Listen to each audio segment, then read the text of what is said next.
And we are back. Welcome, guys. My name is DK, and in this video, we're going to be breaking down the 5-game Summer League main slate on Thursday. Hope you guys had a good night tonight. For myself, got screwed with the Thunder. Didn't get the news till right after lock. Topic and Mitchell out. I knew that was a risk. I knew that was a possibility.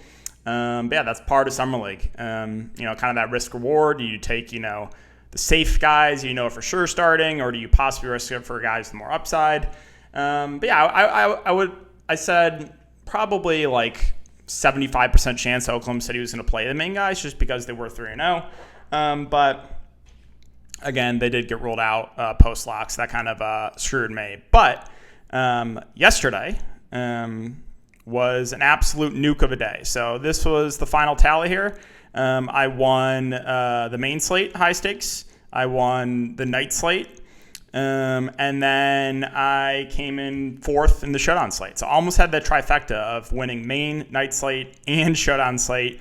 Again, contests aren't amazing, but still was able to win over $7,000. Nuke of a night for me. This was the main slate lineup for myself, if you guys are curious. Caleb Love, Watkins, Jones, Holmes, Queen, Johnson, Rowe, and Rupert. All right, so... and if you guys are looking for more content, you can check out my premium linked in the description. We have, 4 days left of Summer League, and then NFL preseason right around the corner. Starts at the end of July, which obviously I will be covering too. You guys know I'm a sicko, so love the niche stuff with Summer League and preseason. And so if you guys are interested in premium content, and link is down below. Early slate breakdown, main slate breakdown videos. Player pool for the main slate, Discord access to ask me questions 24/7, live stream right before lock, and then all relevant news, starting lineups if we get them before lock posted.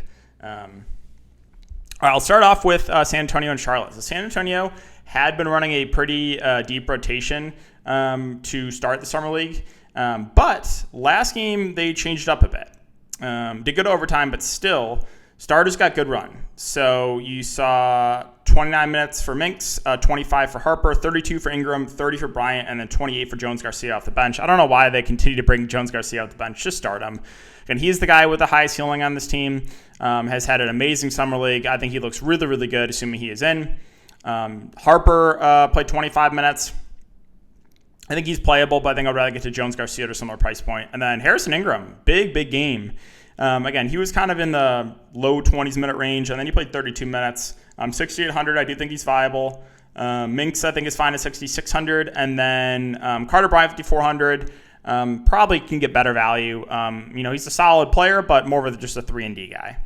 And that's it. Keep an eye on the starting lineup. Diallo started, but only played 5 minutes last game. So they might switch that up. Charlotte, we last saw against Dallas win pretty easily. Starters didn't need to play full minutes. McNeely sat. I think he should be back. James sat as well. So last game they started Sims, Simpson, Khan, Salon, and Kalkbrenner. I would assume McNeely probably starts here. But yeah, this team is 3-0. So and it sounds like from coach comments that they're going to be playing for the championship, like they try to make it to the championship. So I think all the main guys will be in here. KJ Simpson, I think, has the highest floor. Continues to play around 30 minutes in competitive games. Has the ball in his hands a ton. Good option. Kalkbrenner at 7,900 is honestly has underperformed, but I still think he's viable even at an increased price point. Khan had the bad game 1, bounced back in a big way in game 2. Salon was a little bit up and down, a couple solid games and a bad game last game. And then McNeely 5,800. If he is starting, I think he's a really solid value option there. Probably about it for Charlotte. Let's move on to Houston. So Houston, lots to talk about here. So no more Reed Shepherd. Dante got injured last game. We'll monitor the news there. Nate Williams got released. He hasn't played the last 2 games.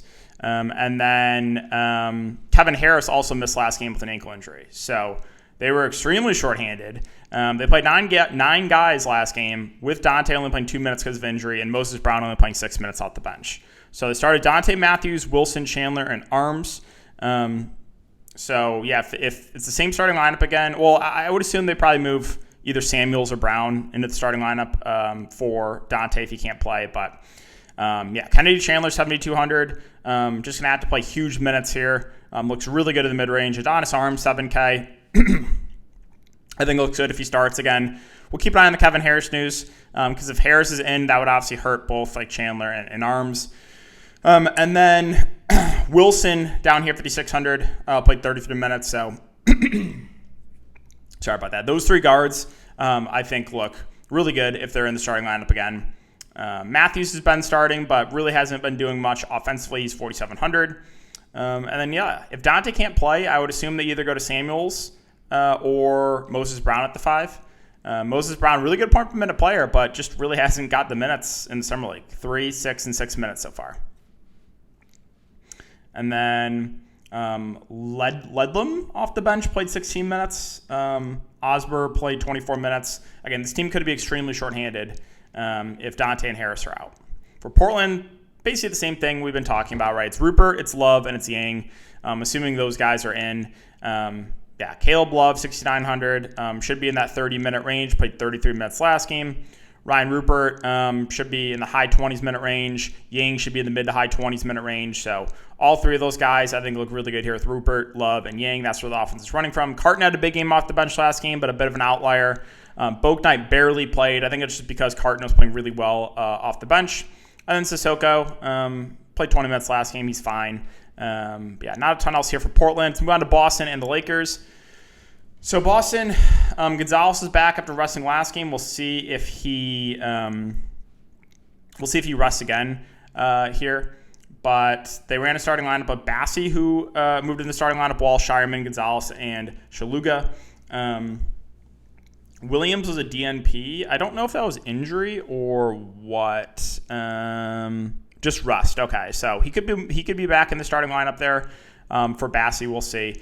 Shireman, I think, has the highest floor plus ceiling out of anyone on Boston. 28, 27, and 32 minutes, 19, 15, 14 shot attempts. So he looks great if he's in. Jordan Walsh got ejected last game, but he was on pace for a solid game. I think if he's in, he looks like a pretty good option. And then keep an eye on the center position. If it's Williams or Bassi that starts. If it's Bassi, again, he's been very, very productive in his minutes. So he could be a good option there if he plays. Gonzalez could rest again. We'll see. But if he's in, another reasonable option there. And then Lofton has been playing, high teens minutes off the bench. Pretty good point per minute player, which does make him viable. And then last guy to mention, I guess, Shaluga. He has been starting at the point guard position. Minutes have been amazing on him. So I don't know if I see the massive ceiling there. For the Lakers, Lakers started Koloko last game and moved Baisley to the bench. So they went to, and Dalton Connect came back. So it's Koloko, Stewart, Swider, James, and Connect. And then Baisley played the most out of anyone off the bench.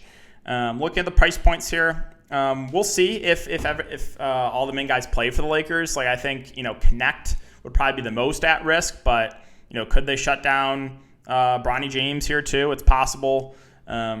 Assuming everyone is in and they keep the same starting lineup. Bronny James did see the minutes increase. I guess not, 24 minutes, but he played well. I think he's a decent value option. Koloko, if he starts again, would be playable as a center option, but I don't know if I see the massive minute ceiling for him.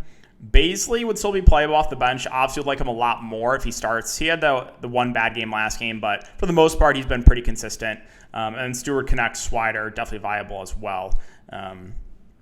Move on to Golden State. Golden State's been running a really deep rotation here, and they just continue to switch up the starting lineup, so hard to trust this team right now. Last game, they started Tahui, Richard, Rowe, Mannion, and Shackelford. You did not see Armstrong play. I think Rowe is your safest bet if he does play. 6,600 should be in the mid-20s minute range. But yeah, can you take shots in these guards like Richard or Shackelford or Armstrong if he plays? Sure. I just don't have a ton of confidence. Tahui's 5,100. He's been starting. I guess he's fine, but this is a mess of a team right now to try to figure out their rotation. For Toronto, so again, one of the best teams in the Summer League. They won once again. They're 3-0. I assume they're just going to continue to play the main guys. I think they're going to go for, trying to make the championship. So last game they started Castleton, Murray, Boreals, Battle, Walter, and Shed. Once again, though, deep rotation, and that's the issue with this team, right? They're deep. They're playing a lot of guys, but it was Walter, it was Shed that played the most, 27 and 29 minutes. Shed at 7,800. And then Walter there at 8,500. I think both are playable spend-ups. And then AJ Lawson continues to smash off the bench. Definitely playable, but I just don't love the price point there. Looking at the value options, I think once again Murray Boyles would probably be the guy I'd look to. 23 and 24 minutes over the last couple games. Castleton minutes just have not been there. Only played 16 minutes. Mobo played 22 off the bench. All right, let's finish up here with Denver and the Clippers. So Denver, we saw them rest Tyson. My guess is he's done for the Summer League, but not a guarantee. So they started Harrison, Jones, Holmes, Bates, and Beekman. So it was Bates that moved in the starting lineup. If Tyson plays, I like the upside of him quite a bit. If not, it benefits everyone else. Deron Holmes, if he's in, would probably be your safest bet. 26 and 29 minutes over the last couple of games. Reese Beekman did see the minutes increase last game without Tyson. So if there's no Tyson, I think he would probably be playable, even though I just don't love the price point. And then Jones at 5,700, I think is viable in tournaments. Relatively scoring dependent. He's not hitting his shots like he wasn't the first game. He has a pretty low floor. And Liddell had the one big game off the bench game one, but he's kind of come back down to earth. I'll finish up with the Clippers. So Clippers, Kobe Brown missed once again last game. So I'm going to assume he's out unless we hear otherwise. The Clippers have been consistent. They're running a tight rotation. They're playing the main guys a lot. Conan, Simpson, Baldwin, Christie, and Miller once again started, with Miller and Christie getting the most run. Miller at 8,900, been dominating the usage with the ball in his hands a ton. Love the upside on him. Christie, 6,800, continues to play 30-plus minutes, so those two look good. Patrick Baldwin, if he starts again, I think looks great. Did not shoot well, 2 of 11, still put up almost 30 fancy points. If Kobe Brown is in, I would think that Baldwin moves to the bench. So, hopefully we'll get that news before lock. Xavier Simpson has started all 3 games. I think he's a very safe play here at 5,800. Conan has started at the 5 all 3 games. Not great point per minute, but continues to start and is only 5K, which makes him playable. And then, off the bench, Flowers is the one guy that consistently playing decent minutes. He played 28, 21, and 23 minutes over the last 3 games. But, so that's going to wrap it up for the Clippers. Again, my advice, guys, is got to be on top of the news, right? Got to be on top of it. And the tricky part of Summer League is when you have like a 5-game slate is, when we do get starters before lock, do you just want to take the safe guaranteed plays, or do you want to risk it for, guys in later games where we may or may not get starters before lock? Like the Thunder tonight, right? Like I was pretty sure they were going to play, but I knew there was a chance that Topic and Mitchell would get shut down. They did. I had Mitchell in my lineup. I got screwed, right? So that's always the tough part with Summer League DFS. But thanks again for watching.